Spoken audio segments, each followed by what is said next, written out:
रोम रोम भाइयों, रुको जरा सबर करो।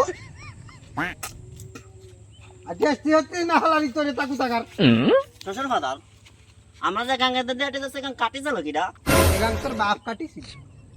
এত বড় গাং আমার বাবা কাটিলো হ্যাঁ তোর বাপ কাটিছি। তাই এত মাটি ফেলেছিল কোনে এত মাটি আমি খাইছিলাম শালারি তোরে তা। দাঁতে কিস কিস করেছিল না দেখ তুই যদি আর একটা কথা কইছিস এই ছাতি দিয়ে বাড়ি তোর দাঁত একের ভাঙ্গে হালা দিবে।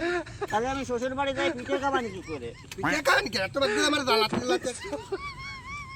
শোন দিদি আয় ওই যে তোর শাশুড়ি বাটা পিঠে খুব সুন্দর বানায়। শ্বশুর ফাদারকে বিয়ে করেছে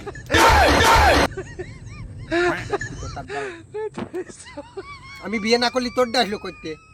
আপনার কোনো ছেলে পেলে হয় না শ্বশুর ফাদার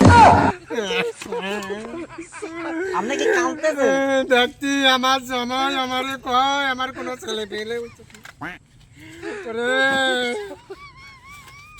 তোরা যে আমি কি করবো রে। তোর সাথে মেয়ে বিয়ে দিয়ে আমি ছাই খাইছি ছাই।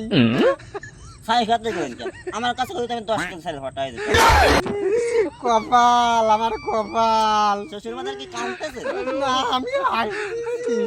দেখ তোরা যদি একটা কথা কইছিস তোর পাতি দিয়ে বাড়ি তোর দাঁত ফেলাই দিবানি আমি।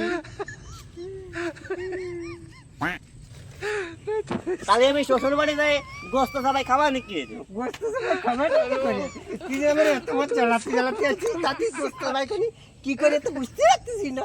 সাথী রে বাড়ি তো না পড়ে লাগে।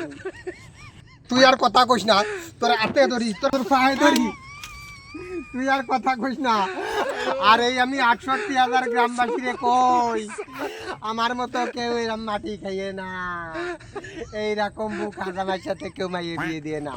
মাইয়ে বিয়ে দেওয়ার আগে কিছু দেইও মাইয়েরে খাতি দিতে পারে কিনা ঠিক মতো ভাত কাপড় দিতে পারে কিনা মাইয়ের সাথে মানায় কিনা তারপরে তোমরা মাইয়ে বিয়ে দিও। শ্বশুর ফাদার আপনি কি যাত্রা হবে না করতেছেন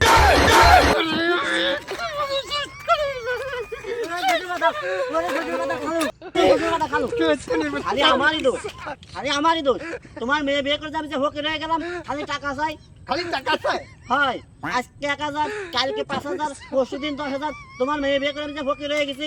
ফকিরে কিছু বলি এত টাকা মেয়ে করে এত টাকা কিভাবে কি করে আমি কিভাবে পাবো আমি কি কোনোদিন দিছি নাকি खत्म, बाय बाय, टाटा।